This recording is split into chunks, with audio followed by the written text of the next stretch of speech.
今日嚟到羅湖，前面呢棟建築，估計好多師兄都知道，就係陽光酒店，開咗都好多年。喺羅湖國貿呢帶，屬於老字號5星級酒店。前面呢塊石牌都可以睇得出，好有歷史痕跡。個 H 差唔多要跌落地啦。入到嚟1樓大堂，有種老派嘅奢華感，講好聽啲可以話係復古，講難聽啲可以話老土啦。前面呢度嘅 lift 係上客房住酒店，唔知有冇師兄住過呢？想按摩放鬆就要繼續向前行，裏面有部 lift 係去會所。我記得頭一次去搞撚錯咗，差啲蕩失路，上咗去客房嗰層，搞到要搭返落嚟。當時約咗時間，因為唔識路導致遲到，真係瘀到爆啊！入到嚟呢度可以見到部 lift， 呢間店開咗都有好多年啦，不過沖涼房嘅裝修唔會顯得舊，更衣櫃保養得好好，反光度可以照鏡咁滯，唔知係咪打過蠟做過翻新，毛巾都算幾白淨。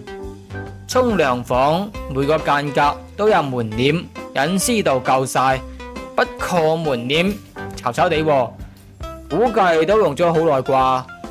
拉芳飄柔姿彩都係啲普通牌子，水壓夠晒猛。毛巾經過消毒保溫處理，整體衛生都幾好，摸上去暖粒粒，比有啲長求其亂擺嘅毛巾好多。然後行出大堂，1樓只有2排座位，數咗下有20零張梳化。2樓仲有一個大堂，等陣間上去睇睇。然後每個位都有獨立電視，可以一邊按摩一邊睇劇。而家就播緊《慶餘年2》，唔知有冇師兄睇過？我覺得第一部更加好睇。然後我睇下時間，原來就快自助餐時間，過去用餐區睇下今日有咩好食。炒豬肚、鹽焗花螺，哇！啲蝦都幾大隻，花甲、生蠔都夠晒大件，肥到出汁。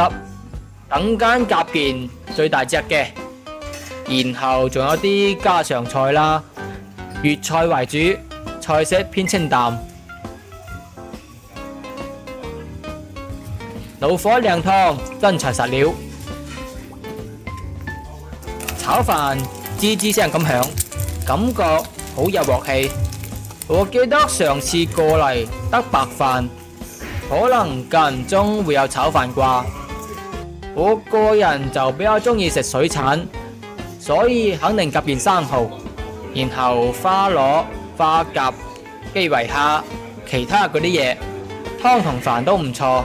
啲老火湯飲落去，成個人暖晒。陽光自助餐水準真係夠掂。我呢碟就食完啦，然後再擔翻支煙仔。前面仲有一部大電視，通常係播賽馬同踢波。食完飯 hea 喺度睇電視夠晒舒服。食到飽飽地之後，最適合做嘅項目就係坐熱，眯埋雙眼瞓覺，靜靜攤住享受，解壓又舒服。那工具是自己買的還是公司配的呀？自己買的，還要自己掏錢買。學這個茶要學多久了呀？我嗎？對呀。這個簡單。要不要學2年半？不用學那麼久。有些比較生手的搞得比較痛的耳朵，熟練一些的比較細膩一點。對對。手不能抖。毛躁一點的就不行。好像茶友一般都是女孩子啊，細一點。類似這一點女孩子比較多，就重慶那邊的話，男孩子就是老師傅就比如說比較多，男的就比較多。好像是。因為重慶那邊它是那種可視的嘛。這麼多的小棉球怎麼來的呢？買的。什么东西来的？这边就是棉花呀，是怎么用的？就是给它在蛮多的时候用啊。哦，就是下一点点，然后插在那图线上面用的。有些不是自带，就那些毛巾上面有的吗？那个不好用，是这种。哦，就是自己用的更好。对，这个不好用，还是。然後同啲美容問咗下價格，入房按摩送2個大堂項目，小費80蚊起。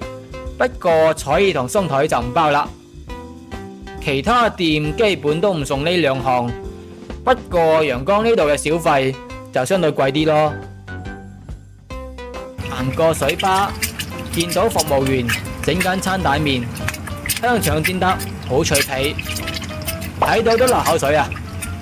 如果唔係剛食完飯，我都想整翻碗試試。同其他會所嘅即食麵比，呢度真係有誠意好多，有煎蛋、香腸、生菜。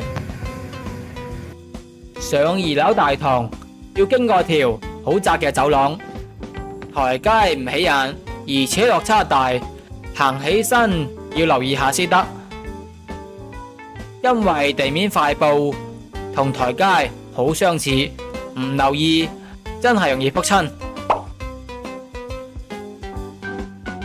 呢個樓梯有感應燈，每行一步着一支燈，體驗對比起身好多。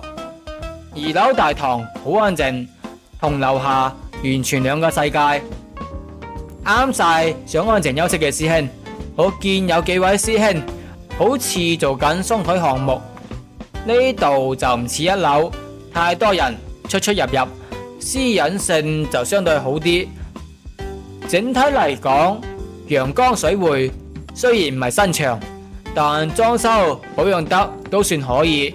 對比其他新場，環境其實都唔算差，尤其係自助餐水準，係我試過嘅水匯之中數一數二。部長同我講，周2到周日下晝5點提供自助餐，然後周5、周6有夜宵，周日呢仲有午餐。